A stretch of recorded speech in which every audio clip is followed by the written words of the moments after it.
Bismillahir Rahmanir Rahim.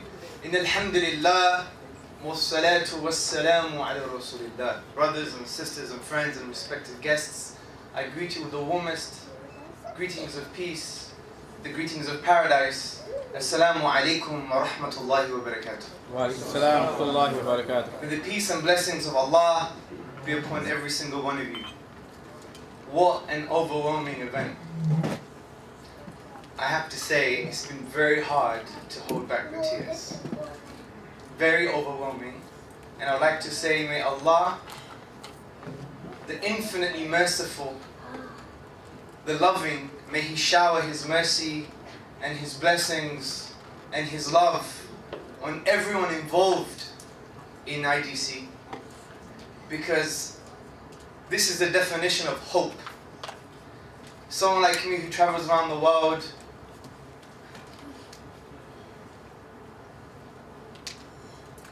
and we see a lot of negativity concerning Islam, this is hopeful. This is something that people like me and people like you have dreamt, and we wanted grassroots organizations, real organizations, sincere brothers and sisters, to basically engage positively in the UK and around the world.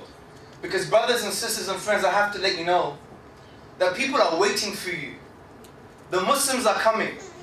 Honestly, people are waiting for you. We live in a world where there is a moral vacuum. Do you know how many people die every year because they can't afford the winter bills?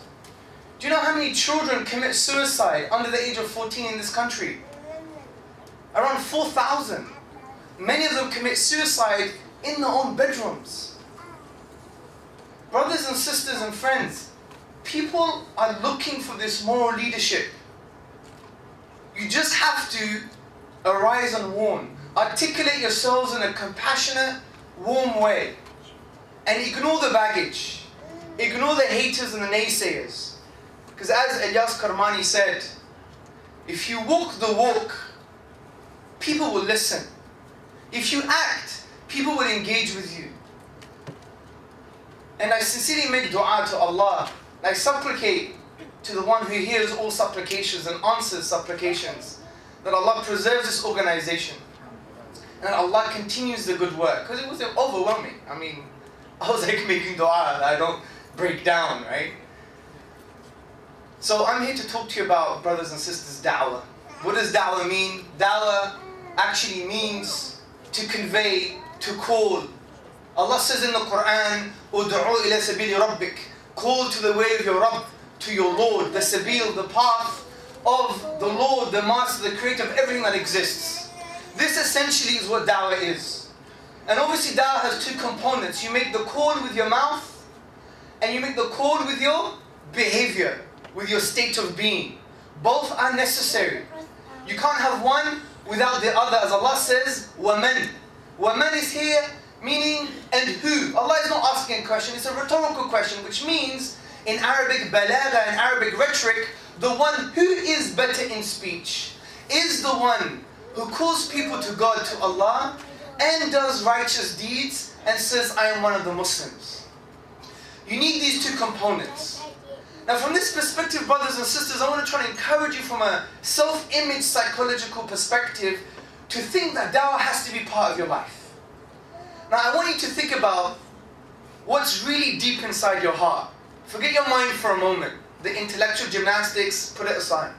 I want you to really swim in the depths of in the oceans of your heart and find that sincere space that really calls to Allah in the last third of the night, in your supplications, when you're driving alone, when you're thinking, when you're reflecting, when you're writing in your diary, whatever it is. I want you to find that space in your heart that says, Ya Allah, I want to come closer to you. Ya Allah, I love you. Ya Allah, I want you to love me. Ya Allah, shower me with your mercy and with your sakina, with your tranquility and with your love, because you are al-wadud, you are the loving, the excessively loving, and I want your love. Because without the love of Allah, there is no true love. It's just ego, it's ephemeral, it's empty, it's illusory.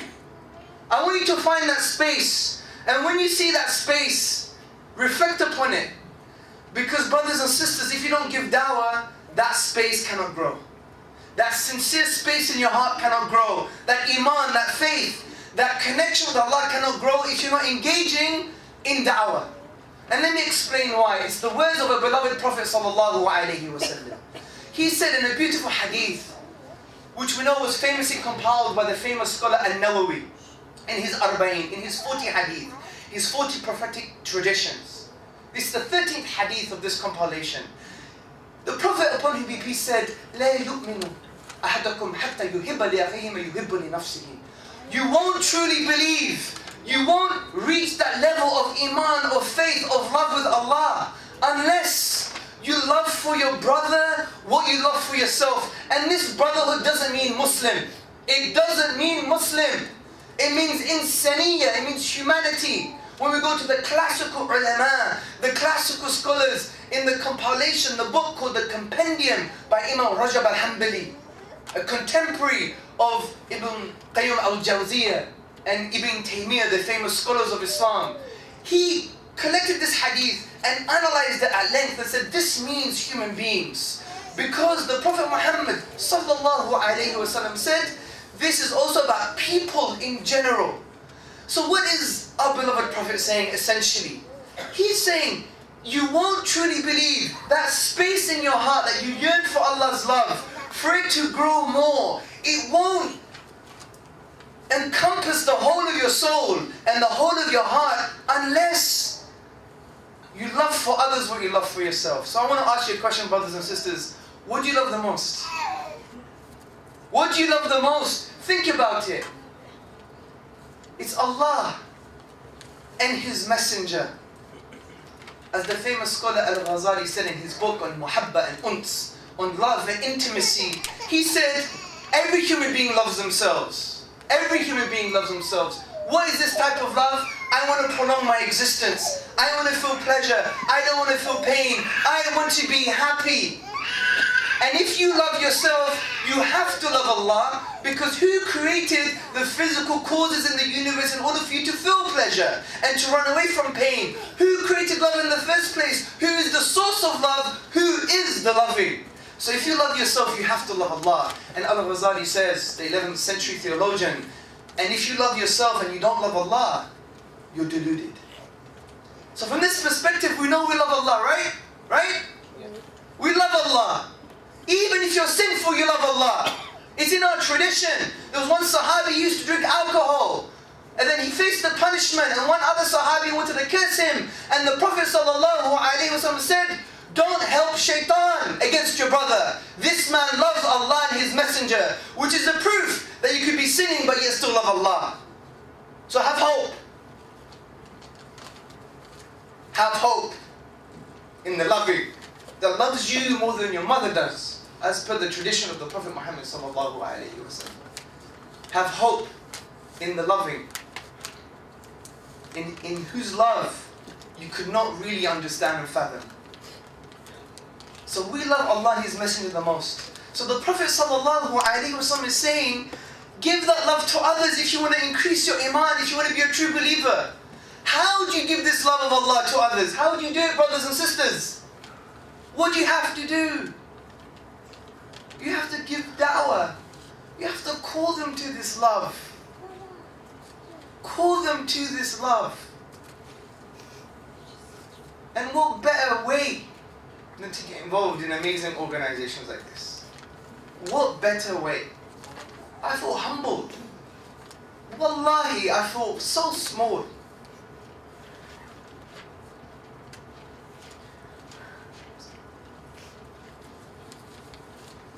There's love here. So support this.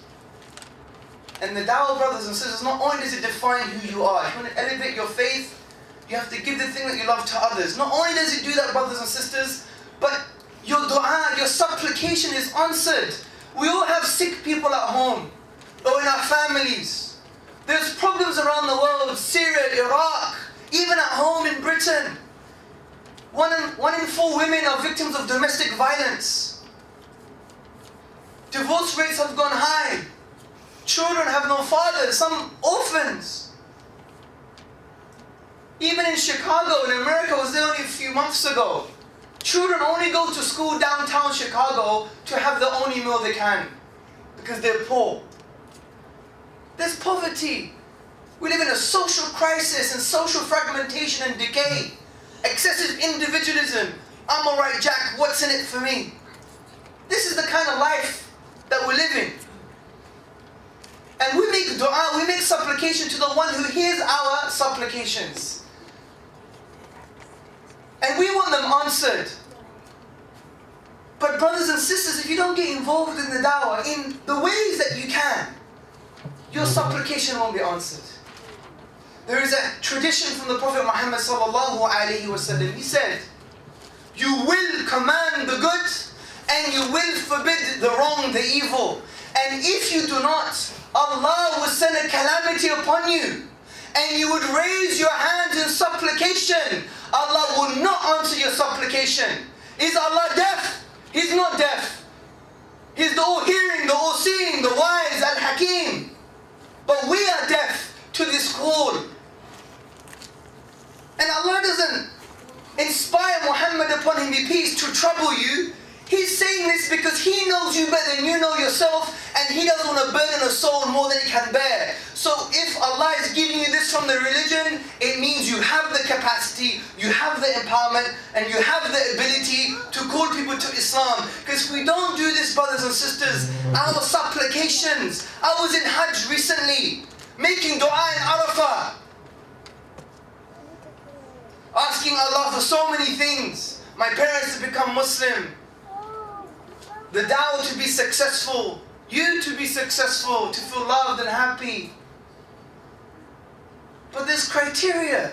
We have to walk the walk. We have to take one step at least. And as Allah says, if you walk to Allah, He will hurry towards you.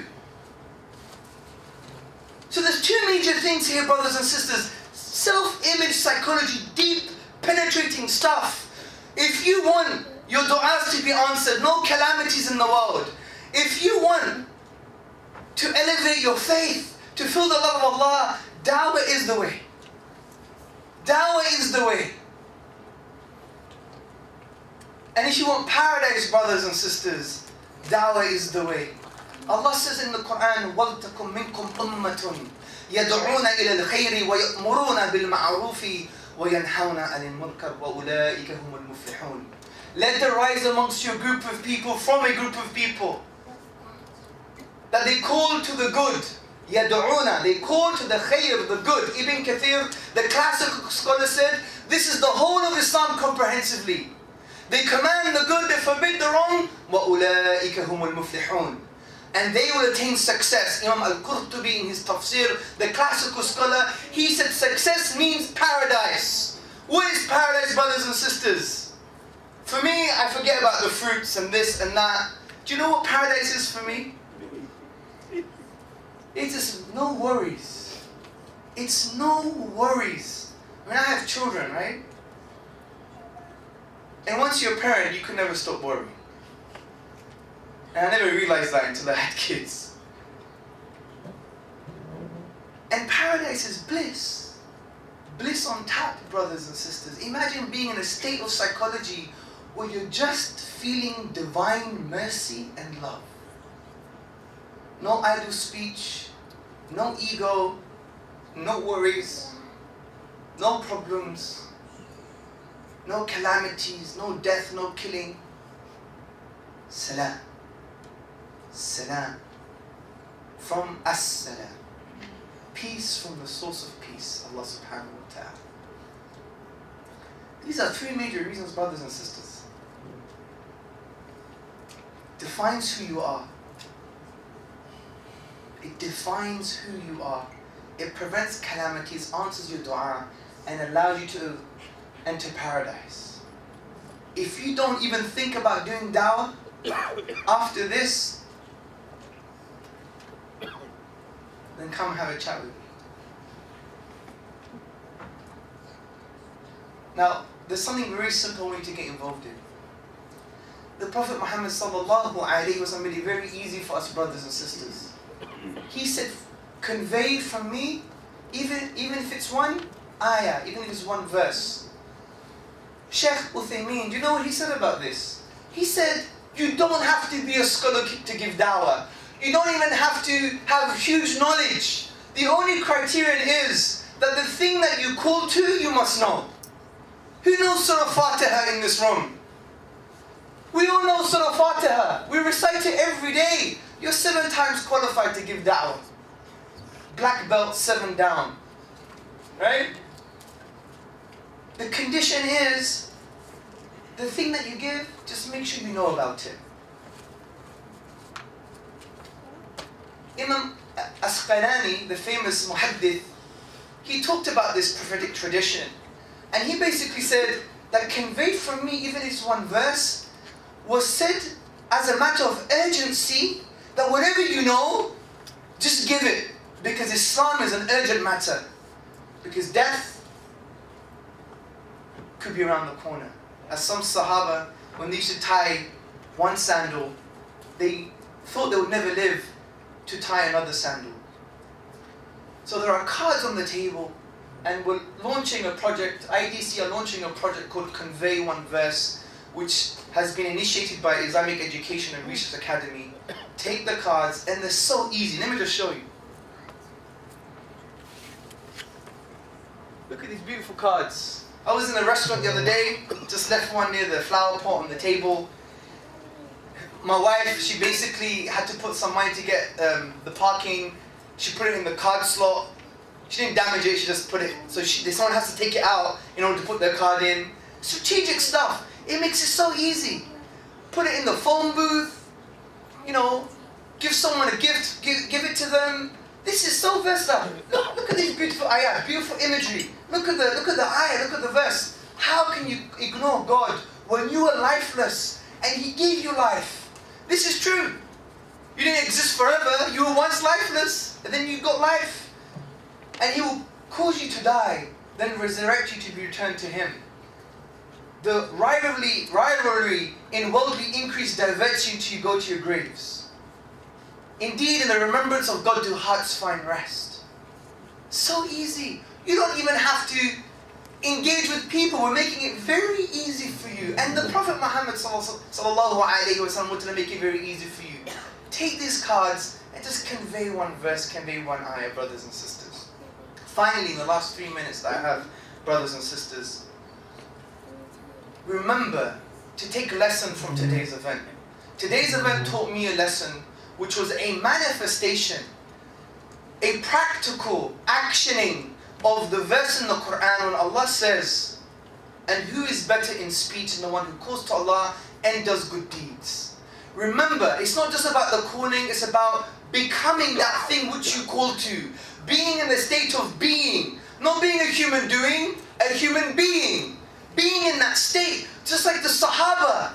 Because the Sahaba, the companions of the Prophet Muhammad sallallahu alaihi wasallam, although they lived in the best places on earth, Mecca and Medina, most of them died outside of Mecca and Medina because they knew that Islam was something so powerful and so great and so compassionate for the whole of mankind.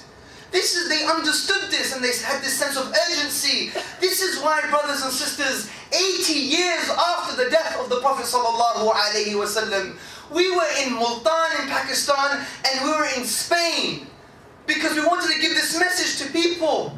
And it was 82 years after the death of the Prophet sallallahu alaihi wasallam that the Muslims decided to fix the mosque of our beloved Prophet. It was still dripping of water.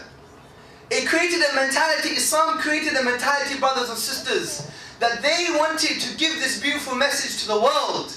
They knew buildings were nothing, pestle and mortar. But they understood the hearts were everything and they wanted to change hearts. Just like one Sahabi, he used to give breadcrumbs to an anthill next to his home. And his students and the brothers and sisters would ask him, why do you do this? And he said, I don't want to be accountable on the day of judgment. That Allah says I neglected the rights of the neighbor. These were ants. Look at the psychology of these people because they took one ayah, not only gave it, but they placed it here. Assalamu alaikum.